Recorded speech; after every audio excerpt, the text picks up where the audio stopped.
इसमें एक बार में 40 रॉकेट लोड होते हैं जो 20 सेकंड में फायर किए जा सकते हैं।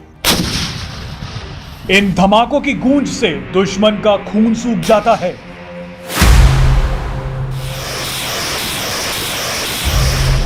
भारतीय सेना की यह ताकत कमजोर दिल वाले बिल्कुल ना देखें। आज हम आपको भारतीय सेना का तोपखाना बेहद करीब से दिखाएंगे। यह तोपखाना है महाराष्ट्र में नासिक के देवलाली में। भारतीय सेना के इस तोपखाने में मौजूद हर हथियार के दर्शन आज आपको होंगे और उनकी तूफानी फायरिंग भी आप देखेंगे। आज गनर्स डे पर भारतीय सेना ने दी धुआंधार बधाई और इशारों इशारों में दुश्मनों को दे दिया बड़ा संदेश। लेकिन आपको एक बार फिर चेतावनी दे देते हैं कि भारत के दुश्मन इस वीडियो को बिल्कुल ना देखें।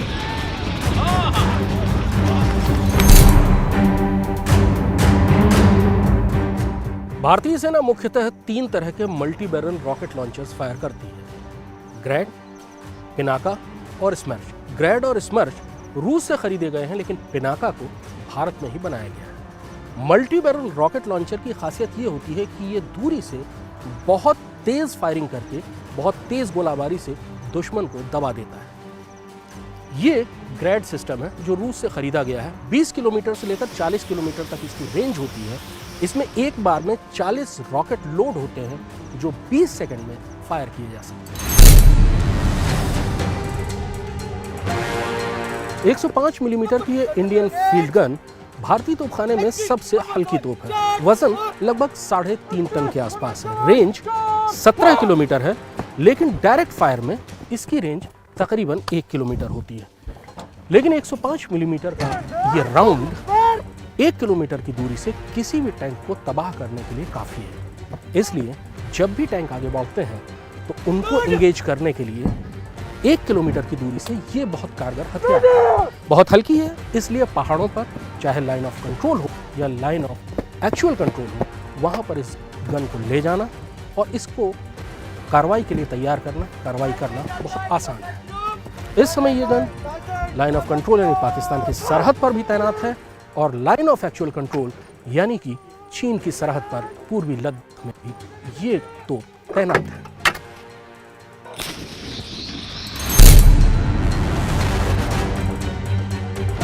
अब हम आपको दिखाते हैं भारतीय तोपखाने की सबसे नई, सबसे असरदार, सबसे कारगर तोप। यह है M777 अल्ट्रालाइट हॉविट्जर।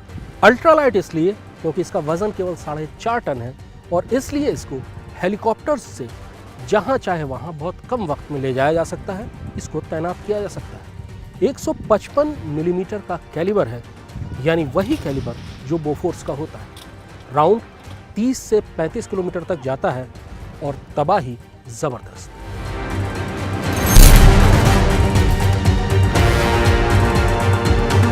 अब हम आपको जिस गन से परिचित कराएंगे, दरअसल उससे भारत का बच्चा बच्चा परिचित है। यह है बोफोर्स, जिसे इस देश ने पहली बार 1999 में करगिल की लड़ाई में अपने घर के ड्राइंग रूम में टेलीविजन पर दुश्मन पर आग बरसाते देखा था। 155 mm कैलिबर, 30 से 35 किलोमीटर रेंज, निशाना अचूक। दरअसल ये गन इतने हाई एंगल पर फायर करती है कि ऊंचे पहाड़ों के लिए इससे अच्छी कोई आर्टिलरी गन नहीं है। और दरअसल इसी आर्टिलरी गन ने 1999 में करगिल की लड़ाई में अपना जौहर दिखाया। ऑटोमेटिक है, शूट एंड स्कूट, यानी एक बार फायर करने के बाद ये अपनी जगह बदल देती है, जिससे दुश्मन को गन लोकेटिंग रडार जो दुश्मन के होते हैं वो इसको लोकेट नहीं कर पाते और जवाबी फायर दुश्मन की तरफ से नहीं आ पाता। भारतीय सेना के तोपखाने में 105 mm, 122 mm, 130 mm और 155 mm की तोपें हैं। हाल के दिनों में 155 mm की वज्र और M777 अल्ट्रालाइट हॉविट्जर तोपखाने में शामिल की गई है। इससे पहले 155 mm की गन केवल बोफोर्स होती थी। अब जो भी नई गन आएंगी, जैसे धनुष और ATAGS यानी advance towed artillery gun system, वो सब 155 mm की ही रखी जा रही है। इसके पीछे सोच ये है कि 155 एम की गन न केवल बहुत ज़्यादा फायर पावर देती हैं, बहुत ज़्यादा तबाही मचाती हैं, बल्कि एक जैसे कैलिबर का एम्यूनिशन सप्लाई करने में आसानी होती है। 194 साल का भारतीय तोपखाना लगातार आधुनिक होता जा रहा है। भारतीय सेना के तोपखाने का इज्जत व इकबाल बुलंदी पर है।